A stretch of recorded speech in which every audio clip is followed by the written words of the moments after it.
Welcome to the Self-Belief Podcast, the show that we shift your self-belief in, because self-belief shifting shifts everything.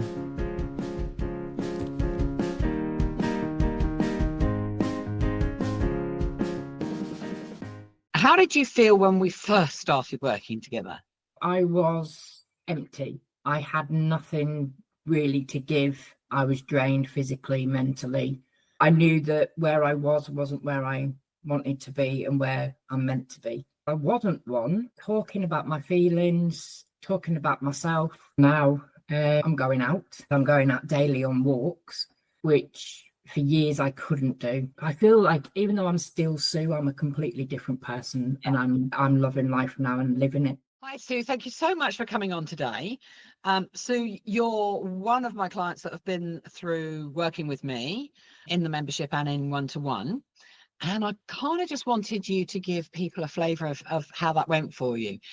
How did you feel when we first started working together? Nervous. And feeling as myself, I was empty. I had nothing really to give. I was drained physically, mentally. Yeah, I knew that I had to do something, but I didn't actually know that it would be what it ended up being, was working with you.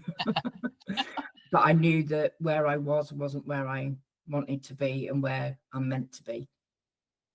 And I hope you don't mind me sharing, but you didn't leave the house, did you? No, I didn't. No. When we first. No, I was diagnosed with agoraphobia. Yeah. So we then started. When you say you were nervous working with me, to start working with me, was that because you were unsure where we were going to go, or? Yeah, because I'm not one, or I wasn't one, should I say, for talking about my feelings, talking about myself. It's just something I've never done and never felt that I was able to, who'd be interested in my life and everything else. And I didn't want to burden anybody, even if it's not problems. I still don't like to talk because I feel like I'm burdening people. So yeah, I guess it was nerves that I would have to actually speak out about me. And also where was this thing gonna lead? Yeah, it was quite nerve-wracking at first. Then what happened?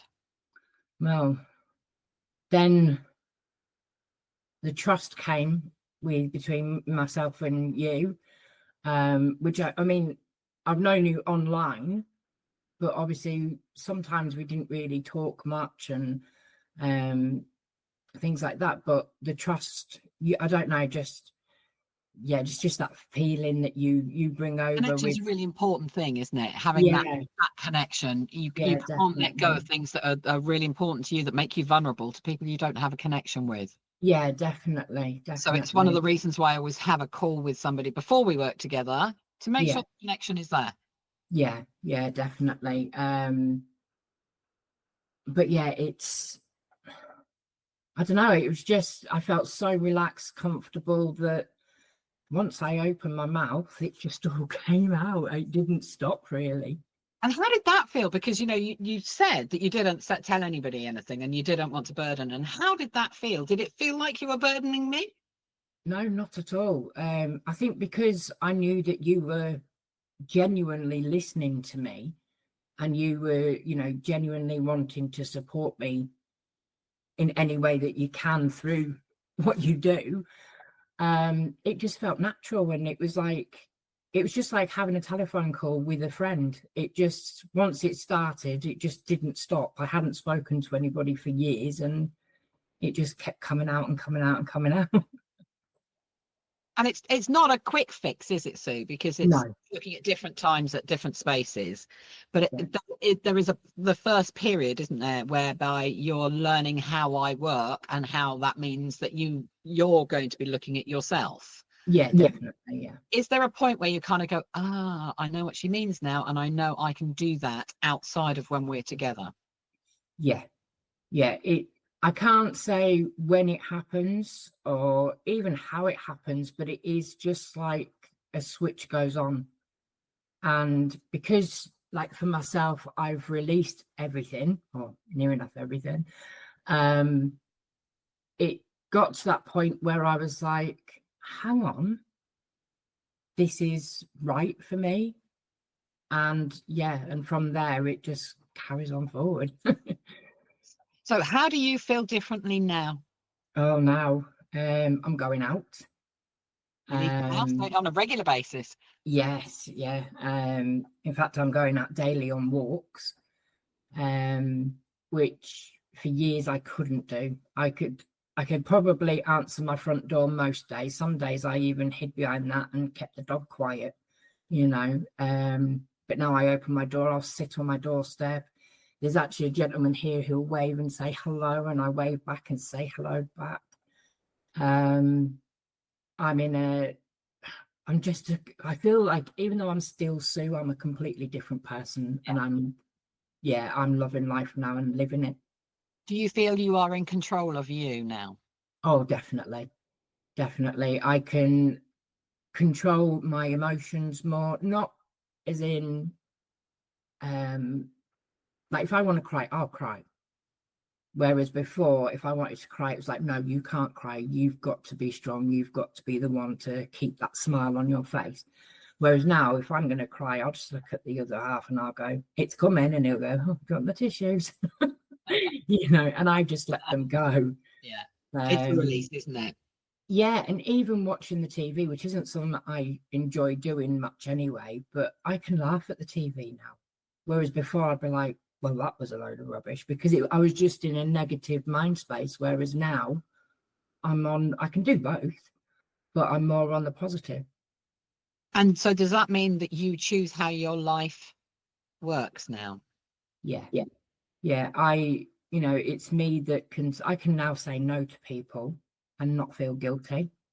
And that feeling, oh wow, the hardest people that I found it hard to say no to was, as any parent will know, is their children. And the first couple of times I got the why, but after that they were like, no, actually, okay. And they're actually coming round to my way as well. They're understanding why I'm the way I am now, and they're loving the fact that mum's changed and mum can go out as well. So, and do you feel like actually not only are they understanding you, but they're beginning to understand how to do that for themselves? oh, definitely. Yeah. So My daughter is that is one of my key missions, is the fact that it's the ripple effect. Yeah. Work with one person and it goes out and out and out. Oh, definitely. Yeah. My daughter, she's definitely learning through the way that I've been. And I don't know, it's not like I'm giving my children sessions, but I can feel myself like explaining to them. And it's not that I'm doing it in a negative way. I'm just saying, look, I understand that I was there, but have you thought about it this way? Yeah. And it's, the change in them as well has been amazing. So it's a full family thing. It just makes me smile. Your journey just makes me smile. It really does, because it takes work, doesn't it, Sue? It's not all about me. It's mostly about you. It's about you doing the work, isn't it? It is. It's these sessions that we have, one-to-one and even group sessions. They help a lot, and they give like a guide, if you would, for what I need to work on next, and it's the next step and things like that. But once them calls are over, I don't just sit on the sofa or anything like that. The work continues, and you've got to really want it for it to work anyway. But you've really got to put in, and there are going to be times where there's going to be tears, and I've sat there crying my eyes out and said, I'm not going to the next session because I can't do this, because I'm so not used to these emotions. But if ever we get a message saying the session's been cancelled, well, I think I cry at that more now than anything else, because I need those sessions, kind of thing.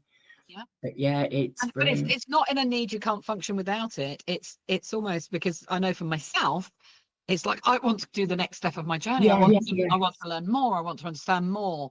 Yeah, definitely. It is. It's because once I'm focused on something, like for me, this has all been a learning curve for myself. And once I'm into something that I enjoy, I want to keep learning, and I just want to move forward. And yeah, it's, as I say, life's changed so much. Once you understand this whole process, you can't help but want to move yourself forward step by step by step by step, Yeah. because it's the natural way to be. It doesn't feel comfortable to sit in the same place anymore. You're growing, you're learning, you're wanting to move forward. Yeah. Yeah. So if you had a top tip for anybody of how to look after themselves, what would it be? Oh,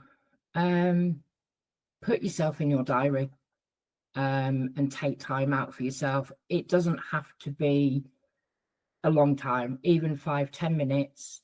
One of my favorite things to do for myself is to actually put the kettle on, make a cup of tea.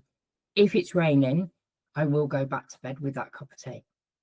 If it's a nice day in the morning and it's a bit sunny, I'll go and sit on the front doorstep, and it's just that hug in a mug, that warmth off that, and it just, I don't know, it just sets me up for the day.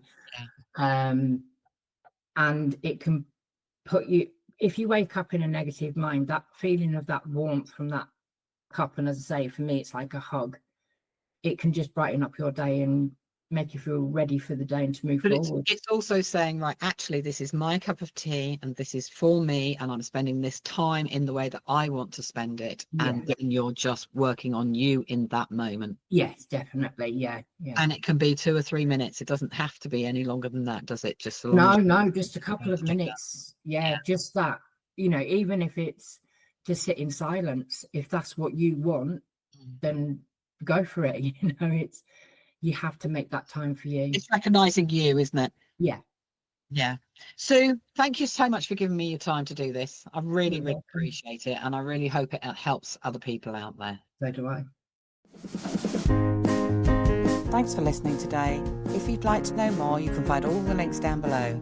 Oh, and don't forget to press subscribe so you can catch the next one. See you soon.